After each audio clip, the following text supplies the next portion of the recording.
Lebih cepat pencairan BPJS kan?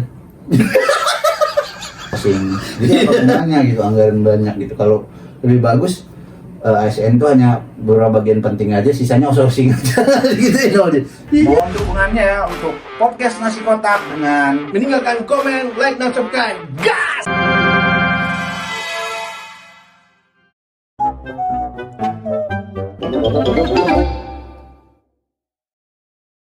kembali lagi teman-teman Nasi Kotak Prankster. Kita ketemu lagi di podcast terbaik di zaman sekarang. Asik. Amin, gitu dong. Amin. Yeah. Gimana yang tadi? bermanfaat bagi nusa bangsa. Asik. Jadi lu gimana tadi? Apaan? Ngapain tadi? Ngapain? Gak jadi lu Nggak, gua- pakas. Iya, Gila gua nungguin. Kan gua bilang Hujan. tadi gua potong rambut. Terus kan gua chat sama lu, bentar ya gua potong rambut dulu, mumpung gua bareng sama ini kan. Rupanya hujan, gua habis makan. Di sini. Iya, lu nggak baca Oh, enggak, gua langsung cabut. Iya, makanya gua kira, oh ini mungkin masih tidur atau apa, makanya gua tinggalin aja pesan, gua langsung cabut. Terus? Gitu. Tahun Hujan. belum nyampe, hujan dulu tadi kan, jadi Deras. gua tertunda. Lumayan sempat deras di sini. Oh. Terus gua begitu reda hujan, udah jalan ya, udah jalan potong rambut bentar doang kan, nanti gua di chat lu gitu kan, mana tahu bangun lu baca, gua mikirnya lu tidur. Enggak. Udah Ciao. baca, ya udah nunggu bentar kan, taunya lu udah nyampe. Emang dia bilang juga, jangan-jangan bang dia di jalan nih gitu. Ah nggak dibaca, belum Jalan, nggak Bang. dibales, belum tuh. Gua bilang. Oke, gitu ya. Jadi ini apa nih? Oh tapi sebelum kita bahas topik hari ini, gue mau cerita sesuatu, gue jadi tiba-tiba teringat ya. Apa? Kerjaan. Bukan, bukan. Kemarin gue yang apa ngurus, gue jadi teringat. Apalagi denger itu lu tadi ya, yang lu nonton reels siapa Deddy Mulyadi ya. Gue teringat tiba-tiba bayar PPKB, bayar pajak sekalian balik nama. Ternyata apa ya? Ya ada menarik dan ada ininya juga ya. Ada keselnya juga. Nah, Deddy Mulyadi kenapa? Enggak, dia kan membebaskan pajak kan, membebaskan pajak Ah, Jawa orang Barat. dia aja kendaraannya nggak bayar pajak. Yeay, gimana sih udah dibayar sama Udah dia, udah dipindahkan. Terus? Kemarin kan plat B yang Lexusnya ya. Iya. Iya, bisa aja. Lexus dia udah klarifikasi tuh. Gue kan lumayan ngikutin juga ya dia itu. Jadi lu? Karena gubernur gue kan dia Jawa Barat. Sama. Iya, gue Jadi- dari Jawa Barat ya. Iya, jadi cuman gua masalah pajak. Jadi sebenarnya kan lewat biro itu bisa Iya. kayak balik nama deh, Iya, balik bisa, nama. Gua bisa. kan mau balik nama juga. Jadi ya range-nya sampai 1.000 lah paling tinggi kalau nggak salah untuk jasanya. Untuk dari biro jasa. Selain ya lumayan mahal ya. Duitnya kan lumayan ya kalau segitu. Gue mau coba juga langsung udah datang Langsung ke sendiri ngurus, samsatnya? ya ngurus sendiri. Nah. Jadi gue datang pagi, gue nggak sempat. Gue datang nggak mau ketinggalan. Jadi cek fisik dulu. Nah. Ini informasi juga buat teman-teman ya, mana tahu ada yang mau bayar pajak atau mau balik nama. Itu awalnya selalu dari cek fisik dulu, cek Iya. motor di masuk Iya. nomor mesin dan Di segala macam. ini kan? Ya, diberes. Terus ngantri. Jadi menurut gue, setelah gue mengikuti pendapat gue ya, nilai plus Prosedur yang itu- benar. Nah, prosedur yang benar gue ikutin, gue sengaja ya. Jadi pertama positifnya dulu ya. Positifnya gue bisa ngobrol dengan orang-orang ya, yang ternyata dulu dulu kan gue paling males ya gitu ya, ribet, Iya. ngantri segala macam ya. Cuman jadi dapat informasi, ya banyak menarik lah ternyata cerita-cerita sama orang ya. Ada yang muda, yang tua gitu ya. Itu salah satu positif lah, jadi ada nambah. Emang lu kayak gitu ya cerita-cerita sama orang gitu. Iya, gue walaupun banyak menariknya, gue dulunya memang males kan yang gitu-gitu ya. Sama lah kita. Cuman gue setelah gue ikut ternyata seru juga ya dengar orang-orang cerita. Datang dari jam berapa? Walaupun tidak berdua sama gue ya, maksudnya sambil nunggu Iya. tuh ada cerita-cerita gue dengerin. Terus dari jam 8 gue, Pagi. gue Terus? bayangin aja dari sini bisa gulak kapal.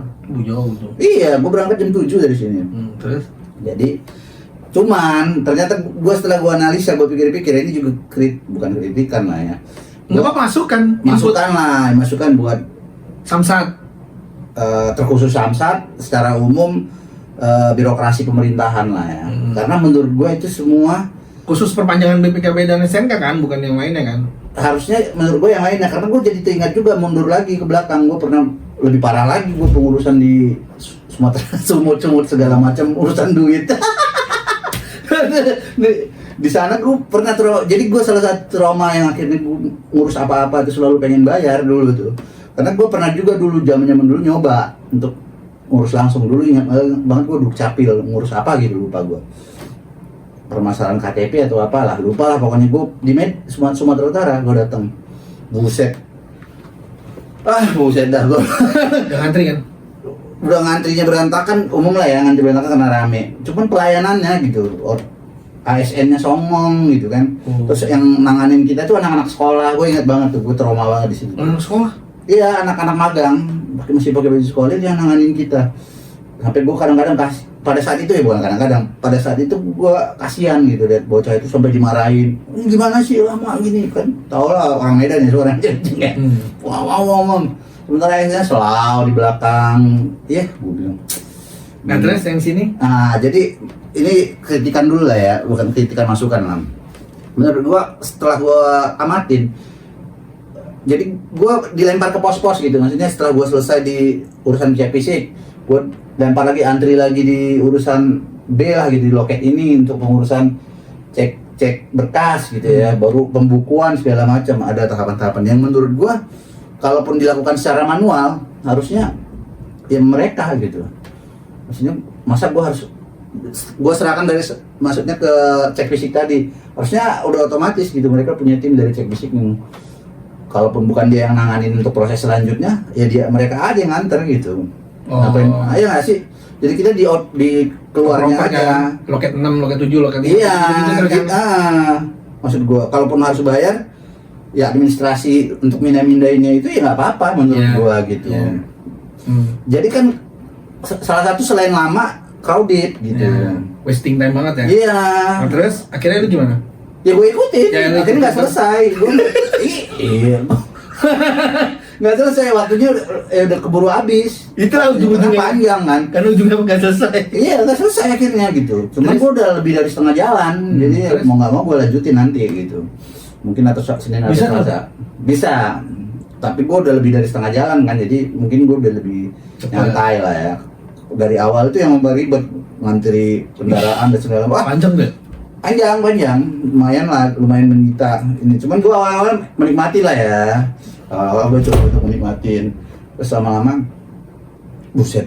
Gua bilang harusnya ini bisa gitu, itu otak gua ya. Gua nggak tahu. Iya, harusnya bisa dipotong kan. Iya, harusnya salah satunya itu. Yang kedua, menurut gua kalau jadi serba nanggung, ada online gitu ya misalnya.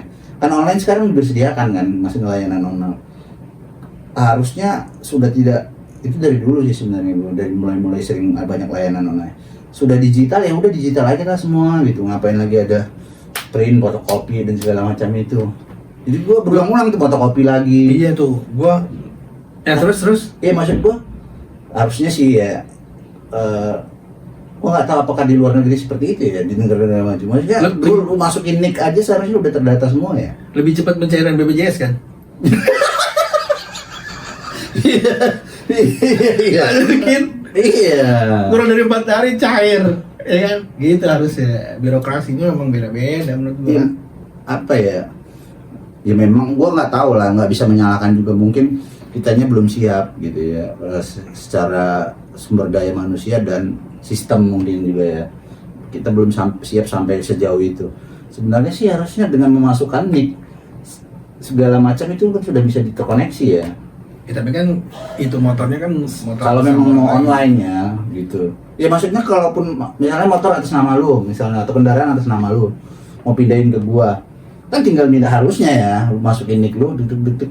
Kalau kita ngebayangin digital yang simpel gitu ya. Kan birokrasi mereka kan beda-beda. Iya. Ya kita nggak tahu karena kita tidak menangani langsung ya, jadi permasalahannya apa. Cuman kalau sederhananya kan gitu ya harusnya. Iya, harusnya nggak terlalu menurut gua. Kalaupun harus di print kan gitu ya, dia ambil aja yang aslinya, oh ini atas nama Bapak Undi misalnya, mau dipindahin ke atas nama Pak Ki gitu kan misalnya, pindahin data transfer katanya, baru lihat pajak print tinggal, gitu ya, cek ada yang harus dibayar, harus diselesaikan nggak, ada, oke. fisiknya ini, taruhlah diliatin gitu ya lewat foto ataupun di bawah juga nggak apa deh gitu ya. Yang penting datanya tetap online. Cek dulu Pak fisiknya tuh, gitu datang. Oke, siap terus. Itu lu sampai jam berapa di situ? Sampai jam 11. Sampai jam 11. Iya, sampai jam 11. Akhirnya gagal tuh Karena udah habis waktunya. Udah habis waktunya. Jam 11 tuh udah tutup layanan karena di akhir bulan dan dan hari Sabtu itu cuma sampai jam 11. Kalau hari biasa tuh sampai jam 2. Berarti mati nih sekarang posisi pajak motor lu. Mati. Tapi lagi diurus kan? Lagi diurus gitu. Cuman maksud gua tadi sistem itu. Pas setelah gua pikir-pikir terus kembali ke KDM tadi ya. Sebelum kita lanjutin ke topik utama KDM Deddy Mulyadi gitu. Jadi gua kan nontonin dia juga ya. Follow dia. Follow dia. Follow. Jadi karena kan lagi viral-viralnya kan dia lagi Ya, aktif, kan? pokoknya aktif lah di sosmed ya, memberikan pelayanan, banyak pro dan kontra lah gitu. Hah? Istrinya kan masih muda juga itu. Bisa ke situ kan dicerai ya, jadi gosip. Udah lah. Ya, sama yang nikah yang baru ini. Emang baru lagi? Iya. Dia kan juga belum tahu gue. Lagi. Setahu gue yang bupati dulu. Lebih cantik, lebih muda lagi. Oh iya, nggak tahu. Oke, kita skip aja tuh.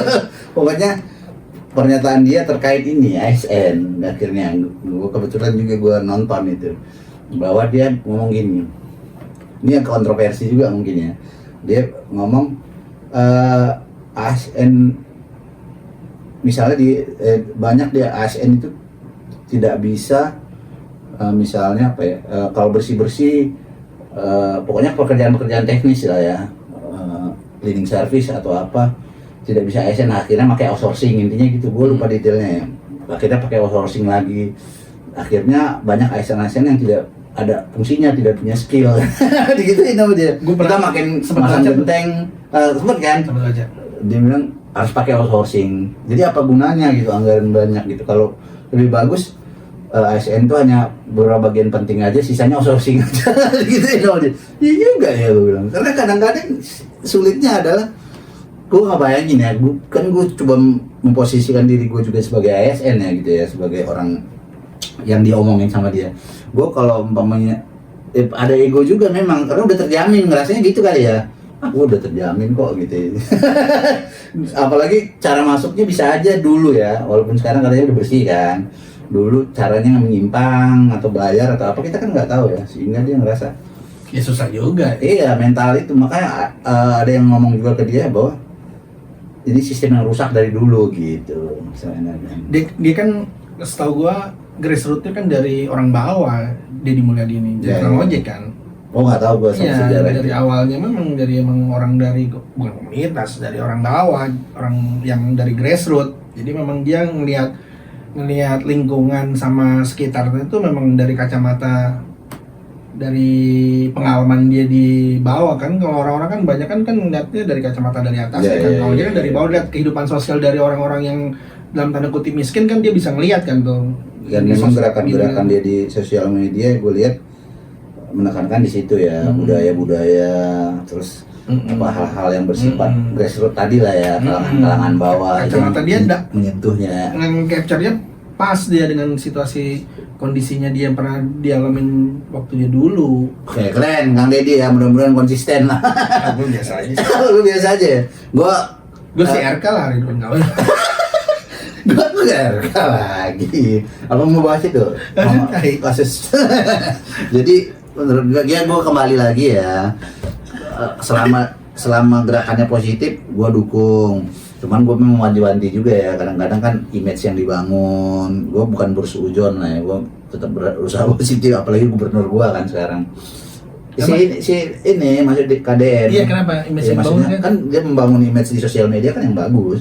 Sekarang selalu menampilkan. Jangan sampai ini. Iya, jangan sampai itu hanya pencitraan. Ya gitu, apalagi kadang-kadang yang sulit tuh orang-orang apa lah ya, orang-orang yang sudah banyak pendukungnya itu terus nanti disusupin oleh donatur sehingga lupa dengan komitmen gitu. Kita kan kadang-kadang lu bisa mikir nggak kayak gitu ya nggak sih? Pastilah. Lu awalnya niat baik gitu ya untuk melakukan sesuatu yang baik, tiba-tiba dibeliin ini beli itu sama donatur disediain ini. Lama-lama juga ini ya. Kalau goyang juga ya. Hati-hati ya. Sama kayak konselor kan. Dibawain setiap minggu, dibawain Ya. makanan, dibawain ini Ya, Pak. ya. Hari Sabtu udah diteleponin nih Kak, Pak mau dibawain apa? Ya. Si aja, kemana McD. Deposito lagi, deposit ya. Tapi anak saya ya masih ya. Analogi kan sama kan? Iya iya Ya kan? iya. Kita Tapi kadang-kadang idealisme kalah juga dengan Kalau logistik ya. ya itu lagi Sering kali ya. gue kadang sempat ngobrol sama siapa ya waktu itu ya. Oh sama Ucok, gue bilang waktu gue terkena PHK tuh. Jadi gue ngomong gitu, pengen punya pikiran kerja di rehab kan. Cuman kan beberapa rehab yang menurut kita tahu lah ya kan memang banyak situasi yang tidak bagus kondisinya. Ya, ya.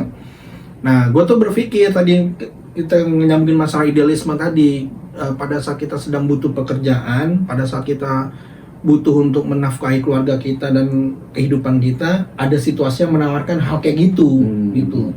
Lo terima atau enggak? Ya, Gitu. ya. Nah, Satu sisi butuh, sisi lain ada idealisme yang perlu dipertahankan gitu ya. Nah, itu maksud gue. Gimana tuh untuk menahan situasi hal-hal yang tidak terikat sama tergoda untuk melakukan hal kayak gitu gitu. Ya kan idealisme kan, Ya. integritas, Ya. terus pilihan kita untuk ngelakuin hal-hal kayak gitu kan jadi pilihan kan. Nah menurut lo tuh, gue akhirnya, aduh gue ambil nggak ya, bisa nggak ya gitu. Jujur sih kemarin ada yang nawarin tuh, lo mau nggak dengan kondisi gini? Akhirnya gue tahu tuh pada akhirnya si orang tersebut bilang, lo kalau kerja di tempat itu bahwa di dalam tempat rehabilitasi itu masih banyak orang-orang yang minum. Gue tadinya nggak tahu tuh minum alkohol. Oh iya, gue bilang gitu. Karena kan gue nggak pernah tahu situasi kayak gitu kan. Jadi gue sih nggak ada masalah sih di dalam itu. Akhirnya orang mau ngapain juga, mau minum kayak staffnya kayak mau segala macam. Selama gue mau masih punya prinsip nilai diri dalam diri gue untuk tidak melakukan hal itu sih, gue nggak ada masalah gitu. Cuman yang tadi balik lagi, yang tadi lo jelasin tadi tuh masalah idealisme tadi gitu. Kalau di tempat ya kita ngomongin aja tempat lu tadi lah ya, yang nawarin tadi, yang nawarin rehab tadi, sistemnya garangan. Langsung aja nih garangan. Ya iyalah. Oh garangan juga. Iya. Jadi bukan hanya faktor staff-staffnya yang masih caur gitu, tapi sistem menjalankan rehabnya juga masih tidak sesuai dengan apaan lu ya. Nah, tapi kan tadi satu sisi Lu butuh juga gitu. iya ya. kan? Menarik juga tawarannya gitu. Iya kan? Gitu. Gue nggak ada masalah sih. Gue bukannya sombong.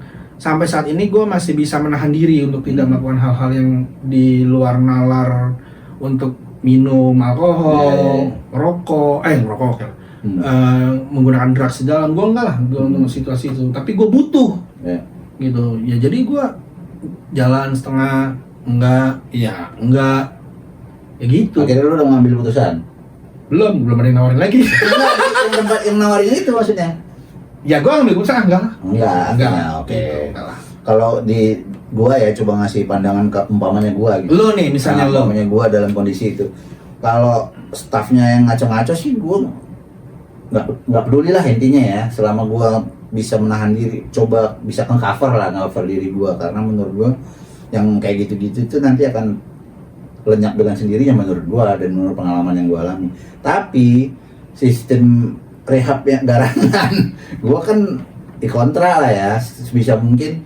Gua gini bahkan ya, gua coba realistisnya gini, dengan bayaran kalau dibayarnya 10 kali lipat dari bayaran itu mungkin gua akan tergoda gitu. Kita tahu lah nominal tergoda untuk kerja di situ. Ya mungkin aja gua mau, jadi pikiran gua gini, mungkin ya, karena tidak ada juga yang menawarkan ya.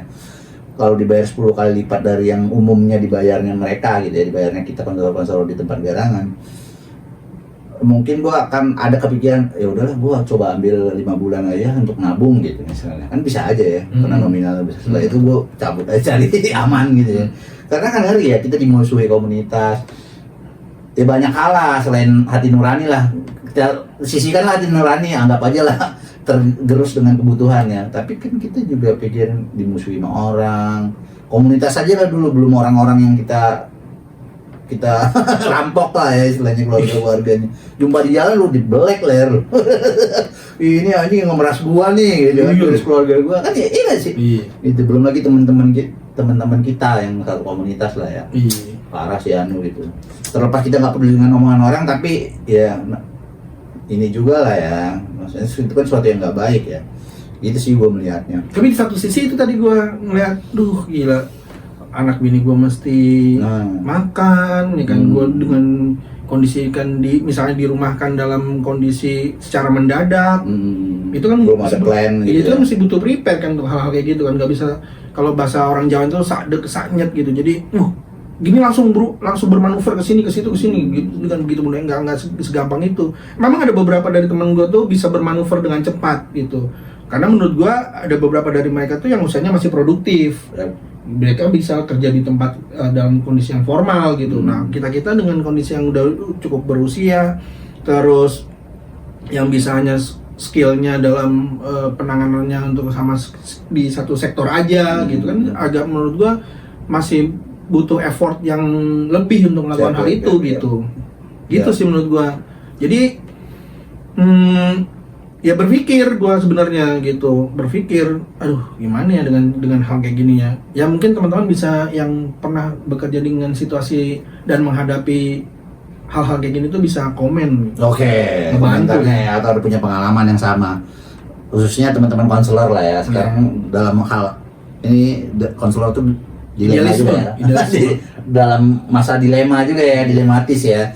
Ya. Bahkan itu yang salah satu yang Cinta Maya nawarin gua, karena dia nggak tahan di dalam situasi kondisi dalamnya mereka begitu, akhirnya dia keluar nih ya? Dia yang nawarin awalnya? Enggak, bukan dia nawarin karena dia cukup dekat sama orang yang di dalamnya. Nah, si salah satu staff ini menurut dia keluar, akhirnya dia ojek online karena dia nggak tahan tuh dengan situasi kondisi di dalamnya. Mending ojol aja deh daripada dalam dia bisa atur keuangan sendiri, duitnya halal gitulah menurut dia, lebih ya gitulah, tidak merusak idealisme dia. Ini berhubung kita masih ngebahas tadi ya, udah membahas tadi, jadi udah nonton video pernyataan dari Ormas tentang rehab garangan ini, Bu, bagikan kemarin teman kita. Udah belum? Udah. Nah, gue sebenarnya mendukung gitu ya, sejujurnya mendukung. Keren tuh teman-teman Muda Pancasila, sebut aja langsung ya, keren itu pernyataan MPW Jakarta yang menyatakan, gue mendukung sepenuhnya tuh. Jangan lu anggotanya? Enggak anggotanya, cuman keren menurut gue pernyataan, berani mengambil momentum itu kan gitu ya. Habis kepala BNN mengungkapkan pernyataan gitu ya bahwa akan memberantas rehab garangan, tiba-tiba mereka konferensi pers kan gitu ya, teman-teman itu melakukan, karena memang khususnya MPW Jakarta ya, MPW DKI itu ada bidang khusus penanganan. Lu kan tahu masih ya? Enggak. Oh, nggak tahu? Enggak tahu. Itu teman-teman kita itu Steve, Sony, itu masa nggak tahu? Oh, mereka itu ada di bidang khusus penanganan dan pencegahan. Jadi semua ormas itu punya bidang. Nggak semua ormas. Mereka kalau nggak salah inisiator lah, baru berawal tuh. Dan satu-satunya di Indonesia masih kalau nggak salah gua. Jadi satu-satunya di ormas itu kan seluruh Indonesia ya. Iya. Jadi di ormas itu ada bidang itu tuh baru. Apa namanya? Pemberantasan untuk pemberantasan narkoba gitu. Ya pokoknya di penanganan narkoba lah, baik dari pencegahannya. Gue gak tahu. Gue tau ngacak-ngacak orang lagi puasa aja sih yang gue tau. Enggak dong. Ada hal-hal yang positif juga dong ormas. Masuk warung. Maksudnya yang gue tau ormas. Iya, ormas bukan dia. Iya, gue ngerti. Image ormas itu kan ya sejujurnya kalau udah ngomongnya apalagi yang loreng ya, yang teman-teman kita pemuda Pancasila, begitu nongol di fotonya, wah ini lomba makan lengkuas lah ini kan, segala macam banyak ya. Iya. Juga jagai parkir, selalu image yang jelek ya. Padahal kan enggak juga, kita harus kita akui dong. Karena menurut gua ada hal-hal positif juga yang kita lakukan. Salah satunya ini, gua mendukung full. Karena menurut gua kota toleransi yang paling hebat, bagus menurut gua itu Medan. Kenapa? Toleransi agamanya itu sangat baik banget, bener, sumpah gua nggak bohong. Ya, lo kalau itu walaupun banyak begal. Salah satunya ya dengan puasa. Lu puasa, mereka tuh nggak peduli gitu. mau lu puasa atau nggak puasa, lu mau makan atau nggak makan tuh mereka cuek aja gitu. Toleransinya menurut gue salah satu yang kota yang cukup baik dan bagus banget gitu. Karena makanya tadi gue bilang, karena gue nggak ngomongin ormas yang tadi ya, maksud gue image ormas itu menurut gue aduh dengan kacau banget sih. Lu masuk gitu gerbang orang lagi makan di warung, aduh sudah acak-acak suruh tutup. Oh nggak puasa, lu nggak menghargai orang puasa gitu ya? Enggak, maksud gue itu ya, bukan itu. Iya. Jadi gue baru tahu oh ada bidangnya. Ada. Iya. Oke. Itu gerakan yang bagus. Lu ditawarin? Maksudnya? Ya cuman gua kan gua pernah ditawar. Mereka kan buka ini juga recovery support group. Oh iya.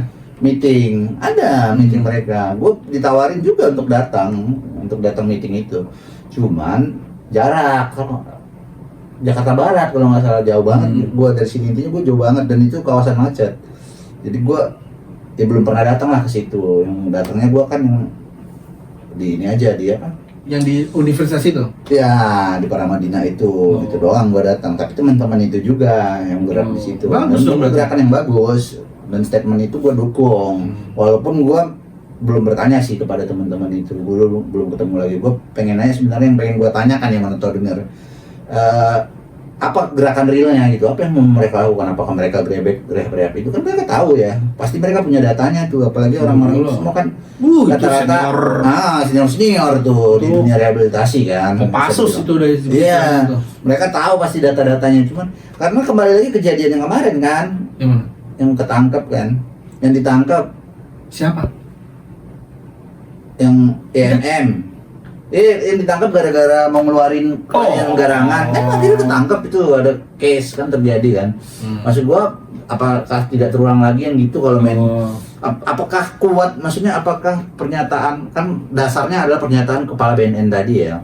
Apa pernyataan kepala BNN itu cukup kuat gitu untuk teman-teman melakukan tindakan gitu. Apakah mereka juga punya kapasitas itu, kompetensi, bukan kapasitas lah ya, diperbolehkan untuk melakukan itu gitu, menindak. Atau enggak mereka bawa misalnya polisi, apalah, harus ada surat sakti. Iya, gimana sih prosedurnya itu pengen gua tanya, apa yang mereka lakukan realnya. Tadi kan pernyataan udah sikap tuh kan. Sikap. Nah, sekarang eksekusinya bagaimana teman-teman itu, kalau mereka berani lakukan, gua selalu, karena gua kangen juga masa-masa dulu lah ya, dimana kita bekerja di rehab tuh bener-bener yang skill kita kepake gitu lah. Sekarang kan jadi nggak kepake. Iya, gua malesnya gitu. Adanya statement itu mungkin mereka udah sangat prihatin sekali ya. Iya dong. Udah melihat banyak pengalaman, bahkan puluhan mungkin ratusan situasi kondisi kayak gitu, mereka jadi lebih aware kan ya. Oh ini UPK makin lama makin itu jadi makin nggak benar gitu ya, gue rasa. Iya, karena bersaing semuanya ke arah situ dan yang tetap iya. Kan persaingannya begitu sekarang. Kembali ke obrolan kita sama Rio kemarin, bahwa lomba-lombaan ngasih persenan yang terbanyak segala macam, itu kan real aja memang terjadi gitu. Yang punya idealisme tetap untuk mempertahankan bahwa layanan menjadi penting, bukan ya uang penting tapi layanan yang jadi lebih penting gitu ya, tergerus. Lama-lama tidak beroperasi lagi kayak kata Rio kan, khususnya di Jakarta inilah, udahlah bukan barang rahasia lagi kan, ya sih. Gitu. Jadi kita dukung lah ya. Dukung. Kita dukung. Oke, langsung ke topik utama. Udah setengah jam juga ngebahas. Gue makanya satu ya. Nah, ini ada lagi nih apa? Gak ngerti gue kayak lu tadi. Jadi gue kayak misalnya ada bidang khusus untuk ngapsa. Ini mungkin informasi dari lu ya. Jadi gue jadi tahu nih sekarang. Jadi teman-teman mungkin bisa mengakses, bisa diakses tuh. Bisa. Mereka punya. Gue nggak tahu kantornya di mana ya. MPW DKI. Majelis Pimpinan Wilayah. Oh iya. Wilayah DKI Jakarta. Dipimpin sama bapak itu. Ya, siapa? Wailip itu, bapak Wailip itu. Enggak, dia kepala bidang. Oh, kepala bidangnya. Kabitnya. Oh. Kalau pimpinannya ada Pak Ilyas yang kemarin ngomong itu, ngasih statement itu. Ngasih statement itu. Dia kan sempat jadi calon DPD juga. Enggak, maksud gua kalau misalnya ada mereka tuh ngasih informasi juga ke mereka gitu. Maksudnya kalau misalnya ada keluarga atau siapapun yang terkena dampak sama nafsa, bisa ke mereka. Bisa lah, bisa kalau gitu. itu. Nah, cuman apakah kontaknya lah Pak? Kontaknya ada? Ada, bisa di searching dong. Bisa. DKI Jakarta ya, pasti bisa. Itu kan hal yang keluarnya yang itu. Bukan, maksudnya keluarnya pesta apa? Bukan. Parkir. Apa? ini langsung itunya, langsung Kontak ormasnya, personnya. bukan langsung ke bidang itunya gitu maksud gua. Ngerti nggak sih maksud gua? Iya. Jadi maksudnya kalau orang nge-search itu biar langsung ke bidang itu. Iya, gitu. Ya nanti gue cobalah minta Iya. ke orangnya untuk si teman kita untuk ini untuk infokan lah ya. Nanti Iya. kita cantumkan aja di Ya nanti cantumin YouTube ya. kita Izin ya, Pak. Jadi iya. Gue Jadi, ngomong ormas sendiri agak kaku gua. tapi intinya tadi bener kata lu ya, bahwa kalau memang ada yang mau ya ke kita juga kan bisa. Ya Mau bisa. pertolongan. Kalau misalnya nggak percaya sama kita berdua. Cuman tadi gua kira lu nembaknya kalau ada orang-orang yang diperas gitu. Apakah bisa ke mereka? Kan mereka udah mengungkapkan statement kan, udah menyatakan pernyataan resmi kan gitu ya, konferensi pers resmi atas nama Pemuda Pancasila kan resmi itu menyatakan bahwa mereka mendukung pernyataan dari Kepala BNN untuk pemberantasan rehab nakal kan gitu ya. Ya artinya kalau umpamanya gua misalnya sebagai korban diperas atau keluarga gua, mereka buka layanan nggak untuk pengaduan? Nah itu yang sebenarnya lebih penting. Nah itu maksud gua, itu adalah sistem aduan yang resmi nggak? Kalau gua dengan situasi kayak gitu, gua lapor polisi karena gua diperas. Ya dong. Iya, cuman Tapi enggak gini, kalau misalnya ke sana, aduan dalam bentuk kerjanya real sebagai apa? Dalam bentuk yang realnya tuh seperti apa? Apakah pendampingan kah? Atau memang sekedar untuk curhat sebagai konseling untuk dilakukannya tindak lanjutnya seperti apa? Kalau misalnya kita bikin aduan ke polisi karena ada pemerasan kan kita bisa langsung kena ada pasal-pasal dan segala macam. Kalau misalnya gitu kan kita ke sana dulu, kita cerita terus pendampingan bagaimana, dan itu dalam bentuknya secara resmi atau enggak, dia diakui oleh sama pemerintah atau daerah atau enggak gitu. Maksud gua ke situ gitu. Jadi maksud gua kapasitasnya untuk sebagai di dalam bidang itu tuh sampai sejauh mana dan seperti apa gitu. Apa aja fungsi-fungsi mereka betul. Nanti gua akan tanya dan coba akan kita informasikan lah nanti ya di YouTube kita. Tapi kalau teman-teman ada yang mengalami kejadian itu karena udah banyak ya, boleh juga konsultasi ke kita ya. Kontak kita boleh, nanti percaya kita bantu. Percaya. Dan kita usahakan membantu lah. Iya, dan dogol-dogol gini kita jujur. Oke, kembali ke topik utama. Oh nggak ading sih, jujur. Ada jujur. Gimana? Topik utama yang mau kita bahas hari ini. Iya. Ada kejadian viral yang lo tertarik. Bukan viral sebenarnya, kita mengebahas tentang ya kan artis tuh. Iya, artis. Alasan orang menggunakan. Tapi lebih deep ya. Gue gue kemarin tuh setelah membaca itu alasan si orang yang bersangkutan menggunakan nafsa itu karena siapa tuh? FA. Si FA artis yang kemarin sempat viral lah. Beberapa minggu lalu kan. Nah, jadi alasannya itu karena setelah 3 kali tertangkap ditanya masalah penggunaannya itu karena masalah pekerjaan dan masalah kehidupan secara pribadi. Nah, gue tuh agak rancu dan ragu setelah pemakaian ketangkap 3 kali, alasannya masih klise, masih itu aja. Apa tuh alasannya? Ya tadi masalah alasan pribadi karena pekerjaan yang rumit mungkin, atau masalah kehidupan secara pribadi gue atau yang mungkin masalah rumah tangga atau segala macam. Tapi buat gue alasan untuk yang ketiga kali. Detailnya tadi pekerjaan itu maksudnya apa? Sepi job gitu atau pekerjaannya banyak justru? Dia nggak ngomongin masalah sepi job atau banyak, tapi kayaknya dia baru nyelesain film deh kalau masalah kemarin. Pokoknya ada permasalahan pekerjaan gitu. Permasalahan atau permasalahan di pekerjaan dan masalah di kehidupan pribadi. Dia nggak bilang masalah rumah tangga. Cuman nggak detail ya apa itu ya. Cuman menurut gua untuk orang yang udah ketiga kali nih, udah ketiga kali lagi bahkan, itu menurut gua adalah hal yang klise. Kalau untuk lu ketangkep pertama kali, bener atau enggaknya, misalnya lu ketangkep pertama kali gitu, masih bisa dimaklumin lah, ya kan? Lu pakai karena apa? Alasan pekerjaan pak, alasan pribadi, gua masih maklum. Tapi kalau udah ketiga kali itu menurut gua masih lebih kedoyan masuk akal. Iya, anjing apa nih ritualnya? Apalagi dia kokain, sabu, sama ganja sama parjolam. 4 loh dia di dalam rumah itu. Nah dia ketangkapnya sendiri di rumah gitu. Gua nggak tahu keluarganya kemana. Nah itu maksud gua. yang didapat ya. Nah maksud gua gimana Ki? Hasil UT juga positif semua itu kan? Iyalah, positif semua. Jadi itu dia tuh udah jadi tersangka, kemungkinan tuh hukumannya itu 9-12 tahun. Penjara itu ya, karena Iya. barang buktinya juga banyak. Tapi dia terbukti ada ini nggak? Bukan terbukti, dicurigai sindikat atau apa nggak? Enggak, belum ke situ. Belum ada ya. Beritanya belum ke Tapi situ. kepemilikan aja lah ya. Lebih kepada Kepemilikan, kepemilikan. Nah menurut lu gimana? Menurut gua ya, Dengan alasan itu, dengan alasan klise menurut gua klise. sepakat kalau klise. Ya kan? Jadi lebih, cuman gua melihatnya gini ya, itu kan pernyataan Aman. pers lah itu istilahnya ya, pernyataan untuk publik gitu kan. Iya. Iya. Pernyataan untuk dipublish gitu. Jadi itu ya safety lah ya, seaman-amannya dia aja gitu ya, cari Iya, aman. betul. Untuk lebih detailnya memang ya konseling harusnya. Gimana? Iya. Pakai konseling. Iya nggak mau dong, harus digali dong. Konseling bayar lagi dong goblok. Iya. Bayar lagi konseling. Asesmen Konseling, 250.000 lagi. Asesmen lagi. Alasannya sama. Ya, artinya, Nah, terus, oke. apalagi dia kan pernah menjalani rehab gitu, berkas di awalnya harus dibuka kan gitu ya, untuk apa, penanganan lanjutan, ini kan lanjutan jadinya ya, nah, gitu. Baru di asesmen ulang lah, ditanya lagi kan, ya harus digali lagi apa persoalannya secara real, dan itu memang sifatnya harus pribadi kan, sehingga dia bisa betul-betul digali, dibuka lah problemnya, akar dari permasalahan dia gitu.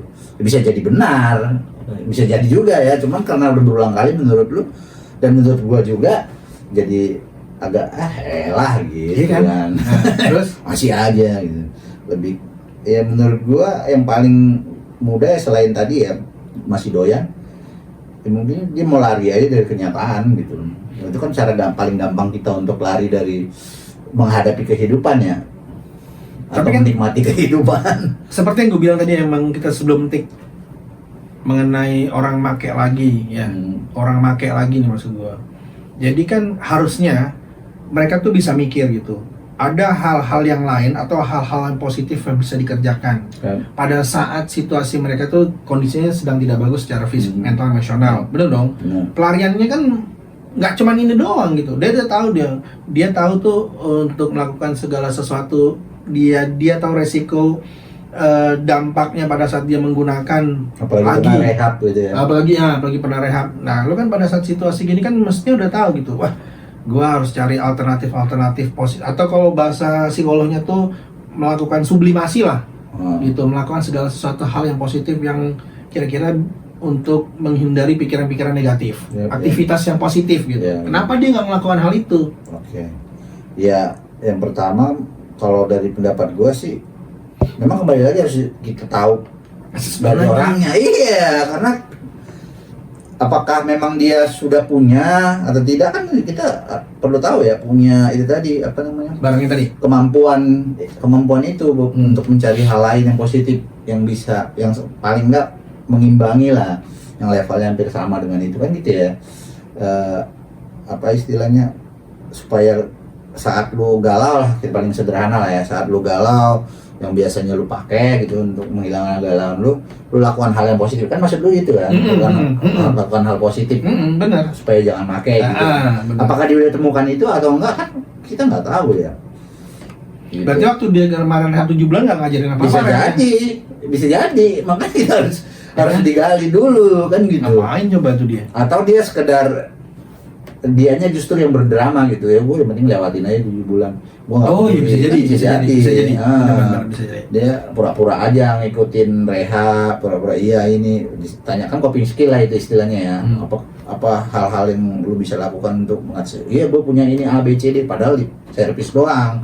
Enggak itu sebenarnya yang dia lakukan, gitu bisa aja.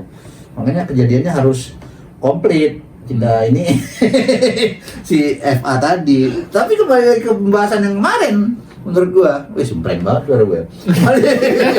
Kembali ke bahasan yang kemarin, bahwa kadang-kadang ada itu bentuk keputusasaan sih menurut gua ya. Akhirnya saat nyampe kepada keputusasaan, ada pembenaran bahwa ini nggak berbahaya barang ini. Orang dipakainya nggak cuma sabu.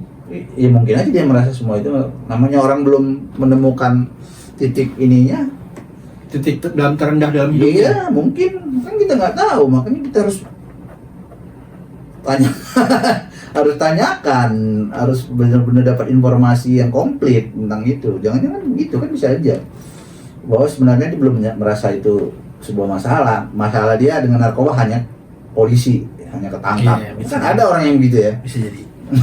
Loh, ngeri nggak lo? Iya betul. Jadi ya harus kita tanya. Kalau gua ngeliatnya insannya. Ya apa dilihat dia pada saat itu juga, ya itulah itu. Karena menurut gua kalau mereka melakukan kegiatan sublimasi, ya mereka pasti akan membutuhkan effort. Yep. Jadi dia keluar, misalnya dia katakan dia bermain musik lah ya. Ya dia mesti keluar, yang teman-teman bermain musik atau di dalamnya mesti dia mencari gini-gini. Tapi kalau misalnya melakukan ritual nafsa kan dia dengan cepatnya kan dia keluar dan dampaknya kan dia jika melakukan hal itu kan instan ya kan. Mungkin dia dengan bermain musik itu butuh waktu yang lebih lama atau berulang-ulang untuk mencapaikan ketenangan yang diharapkan. Karena dengan drugs itu cepat, udah dapat sifat sementara. Iya. Jadi Kan? makanya jahatnya drugs itu gitu ya, memberikan solusi instan yang mengakumulasi masalah lain gitu ya. Iya. Makanya hati-hati loh. Hati-hati kan. Jangan coba-coba. Gitu ya. Buat Eva semoga direhab. Ya, gue juga tetap harapannya jangan sampai di penjara lah, jangan sampai harus menjalani hukuman. Kalau memang terbukti tidak tidak dalam jaringan atau memperdagangkan, kayaknya sih enggak ya. Kalau menurut pendapat dan pandangan pribadi gue nih, ya, yang ya kasat mata lah, yang masih tidak langsung ada di situ ya, kayaknya sih dia nggak bandar gitu, hanya pecandu. Jadi harapannya walaupun BB-nya banyak, harapannya ya dapat rehabilitasi lah. Biasanya kan ada gerakan teman-teman tuh ya yang bantu-bantu kayak gitu. Apa tuh nggak tahu? Iyalah, apa namanya? Apa? Advokasi kan ada biasanya. Paralegal suka bantu kan. Iya, Dan teman-teman paralegal boleh tuh bantu hari gitu. Tapi kasih, kalau memang boleh rehab tuh kasih rehab yang terbaik lah, jangan rehab yang abal-abal. Enggak. Benar. Kita bantu lah ya. Rehab private. Iya, kalau bisa ke nasi kotak. Iya. Jadi apa? puas nggak lo dengan ya gua pokoknya gini sih. Ya mesti ada lagi. Satu lagi terakhir nih mengenai orang yang menggunakan kembali setelah relapse ya. Jadi itu maksud gua kan lu punya support system. Ada keluarga di situ, menurut gua ada istri itu, ada keluarga yang pernah punya pengalaman. Dia masih ya dengan istrinya. Setahu gua masih deh. Nah, mereka kan dia juga masih bisa saling berkontak gitu dengan support systemnya, cari teman-teman yang positif gitu, dan juga sering-sering gabung sama lingkungan-lingkungan yang positif juga.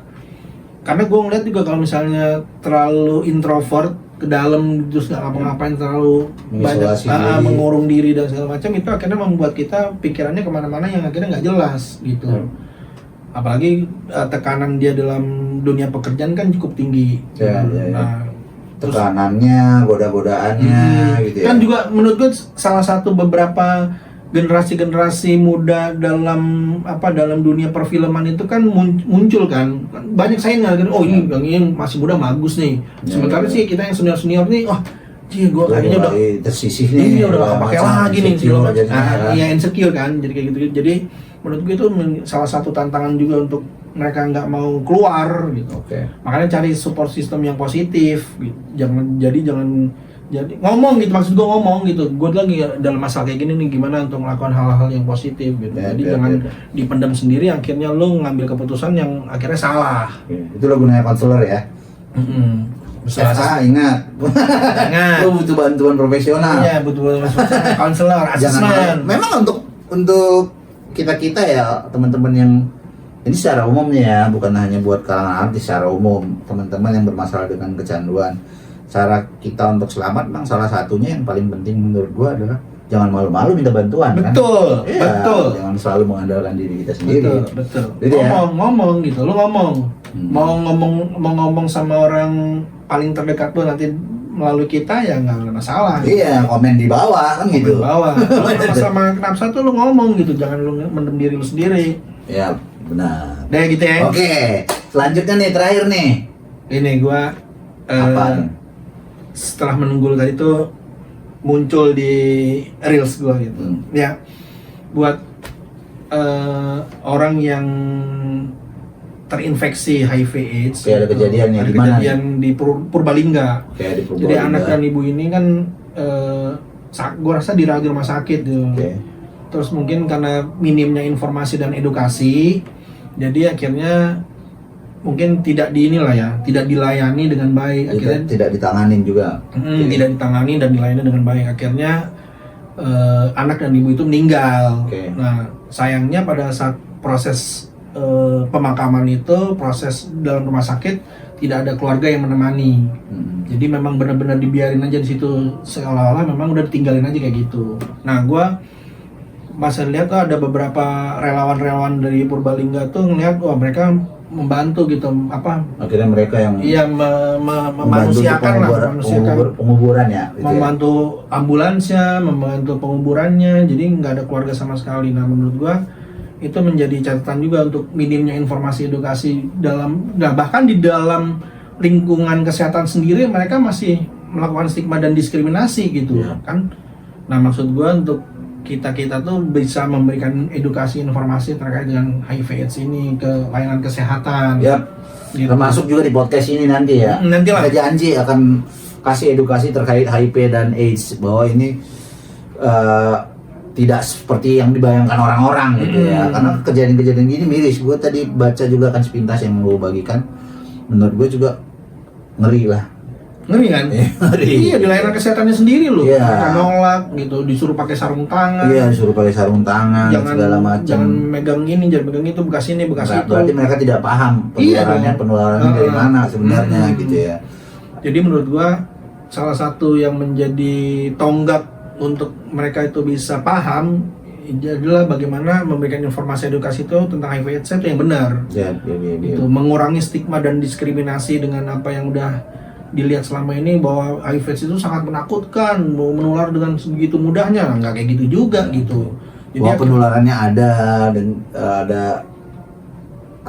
cara-cara penularannya iya, gitu ya. Tidak, bukan berarti dipegang menular, betul, tidak seperti itu. betul. Nanti ya komplit lah, kita nggak bisa kasih setengah-setengah aja dikasih itu. Nanti kita panggil. Tangkap siapa nih? Gue punya pengalaman pribadi nih ya, karena gue teredukasi dengan baik. Gue pernah satu kantor dengan Oda dan terus biasa-biasa aja. Biasa kan? Ada satu ruangan. Justru menurut gua, dia yang takut sama kita. Kenapa? Karena dia kan daya tahan tubuhnya kan lebih lemah kan dari kita. Sehingga kalau kita misalnya bersin apa segala macam, dia justru lebih khawatir kan. Iya, kalau harusnya lebih gampang. Nah, artinya justru mereka sebenarnya yang lebih khawatir ketularan penyakit-penyakit karena imun atau istilah apa itu? Imun lah ya. Mereka merasa lebih lemah sebenarnya. Iya. Tapi memang pada dasarnya bukan sebaliknya. Iya, makanya maksud gue, tapi pada dasarnya mereka tuh seperti layaknya manusia dan normal pada umumnya gitu. Jadi mereka juga punya hak yang sama, mesti setara juga gitu. Jadi nggak ditinggalin dengan hal dibiang gitu. Akhirnya akhirnya anak sama ibu itu meninggal loh, dikuburin sama. Terima kasih tuh relawan dari Purbalingga yang mantap teman-teman, sampai tetap berjuang. Ada ambulans sampai nguburin, menurut gue tuh lo the best banget Sampai sih. nurunin gue lihat tuh. Sampai ngajanin tuh. Tuh bagus. Itu aja sih. Dan ini juga nih jalan sebagai penutup juga. penutup dulu.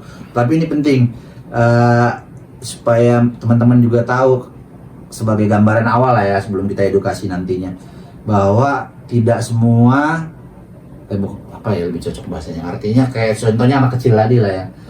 Iya, mungkin orang image-nya atau sepintas terdengar bahwa orang-orang HIV ini karena pakai narkoba, karena ada pertukaran jarum suntik, gitu ya. Hubungan seks sembarangan, kan nggak mungkin anak kecil bro.